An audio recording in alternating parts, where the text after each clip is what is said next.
D'abord la revue de presse. Alors, peser 5 ou 6% des intentions de vote à la présidentielle et faire la une de tous vos journaux ce matin. Eh bien, c'est possible. Opération signée François Bayrou et opération réussie. On en souriait hier dans bien des rédactions, mais la France journalistique s'est bien arrêtée hier après-midi à 16h32 dans l'attente de l'annonce de Bayrou. Et maintenant, bien le Parisien aujourd'hui en France résume la problématique. À deux, c'est vraiment mieux. En matière amoureuse, a priori, oui, c'est mieux que tout seul. Mais en matière politique, et pour cette présidentielle, vous connaissez le dicton, mieux vaut être seul que mal accompagné. Alors à deux, est-ce que c'est vraiment mieux ? Eh bien oui, répond Libération. Une très bonne nouvelle pour les deux protagonistes, écrit Libé. Seul, sans moyens financiers, Bayrou aurait pu finir sa carrière sur la présidentielle de trop. Quant à Emmanuel Macron, il relance une campagne qui commençait à patiner. Il engrange un soutien de poids et écarte un concurrent dangereux. À deux, c'est vraiment mieux ? Tiens, une autre question ce matin dans vos journaux. Bayrou et Macron, une alliance de droite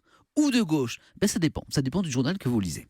Par exemple, il est en colère. Yves Tréhard, c'est dans le Figaro bien sûr. Bayrou est enfin arrivé à destination à gauche, écrit Yves Tréhard. Tous les 5 ans, à l'occasion de la présidentielle, l'ancien ministre de l'Éducation d'Édouard Balladur fait un petit pas de plus dans cette direction, à gauche donc. Certains diront non sans raison, écrit Yves Tréhard, sur le chemin de la trahison. Je vous disais qu'il était un petit peu fâché. Mais l'humanité fait l'analyse exactement inverse. Pour ceux qui avaient encore le moindre doute sur la nature du projet d'Emmanuel Macron, le ralliement du père, la rigueur a le mérite de la clarté. Pour l'UMA, si le prince charmant de la banque Rothschild franchissait en mai les marches du palais de l'Élysée, eh bien le réveil serait terrible pour les Français. À droite, à gauche, et si les deux hommes étaient plutôt là où ils se disent être, au centre, au-dessus des partis, pas facile à appréhender dans une 5e République qui s'est construite sur une efficace mais peut-être réductrice opposition droite-gauche.